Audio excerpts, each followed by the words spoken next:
দেশের বিচার বিভাগ আগামী বৃহস্পতিবার জেফ্রি এপস্টিনের কারাবন্দী সাবেক প্রেমিকা গিসগেল ম্যাক্সওয়েলের সঙ্গে ফ্লোরিডায় দেখা করবে। ডেপুটি অ্যাটর্নি জেনারেল টড ব্লাঞ্চ জানিয়েছেন তিনি এই বৈঠকের আয়োজন করছেন, যা একটি চলমান প্রচেষ্টার অংশ যেখানে বিচার বিভাগ স্বচ্ছতা দেখাতে চায়।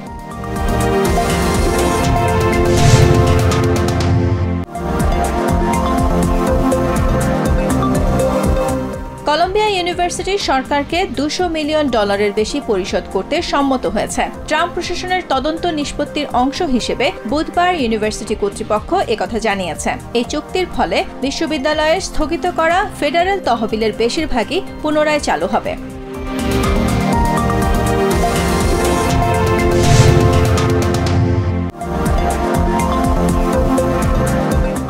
শিশু ও নারী পাচারকারী জেফ্রি এপস্টিনের নথিতে ডোনাল্ড ট্রাম্পের নাম আছে। ওয়াল স্ট্রিটের এমন প্রতিবেদনকে ভুয়া বলে উড়িয়ে দিয়েছে হোয়াইট হাউস। সেই সাথে প্রেসিডেন্টকে হেয় করার চেষ্টার নিন্দা জানিয়েছে। এদিকে রিপাবলিকান সেনেটর টম থিলিস এক্সিওসকে বলেছেন এপস্টিনের নথিপত্র জনসম্মুখে প্রকাশ করা উচিত।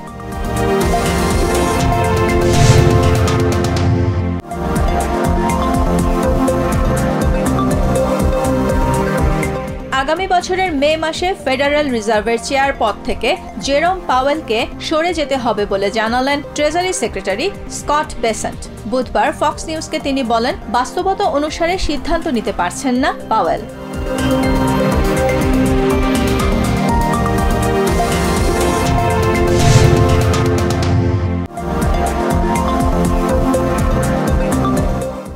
রাজধানীর উত্তরায় মাইলস্টোন স্কুল অ্যান্ড কলেজে বিমান দুর্ঘটনায় নিহত 2 জন শিক্ষককে রাষ্ট্রীয় সম্মাননা দেওয়ার সিদ্ধান্ত নিয়েছে সরকার। এছাড়া দুর্ঘটনায় আহত অগ্নিদগ্ধদের চিকিৎসা সেবা দিতে ভারত ও সিঙ্গাপুরের পর এবার চায়না থেকেও এসেছে মেডিকেল টিম।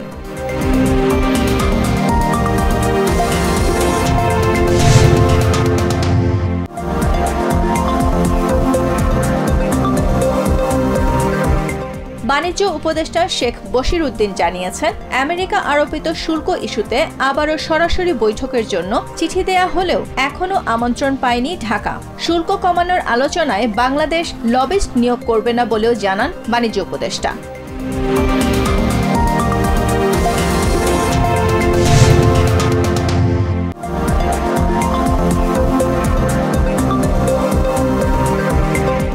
জাল জালিয়াতি করে রায় দেয়া এবং রাষ্ট্রদ্রোহের অভিযোগে সাবেক প্রধান বিচারপতি ABM খায়রুল হককে আটক করেছে ঢাকা মহানগর পুলিশের গোয়েন্দা বিভাগ। বৃহস্পতিবার সকাল 8টার দিকে রাজধানীর ধানমন্ডির একটি বাসা থেকে তাকে আটক করা হয়।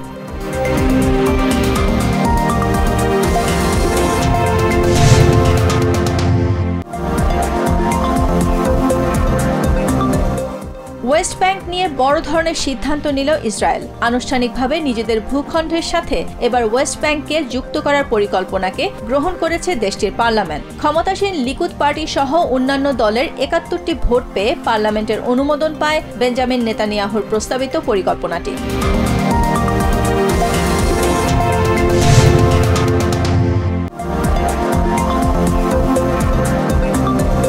থাইল্যান্ড ও কম্বোডিয়ার বিরোধপূর্ণ সীমান্ত এলাকায় দুই পক্ষের তীব্র লড়াইয়ে বেসামরিক নাগরিক সহ কমপক্ষে 12 জন নিহত ও 13 জন আহত হয়েছেন। থাই সেনাবাহিনীর দাবি, বৃহস্পতিবার কম্বোডিয়ার সেনারা উত্তর পশ্চিমের সীমান্তবর্তী অদ্দার মিনচেই প্রদেশের তা মোয়ানথম মন্দিরের কাছে প্রথমে গুলি চালায়।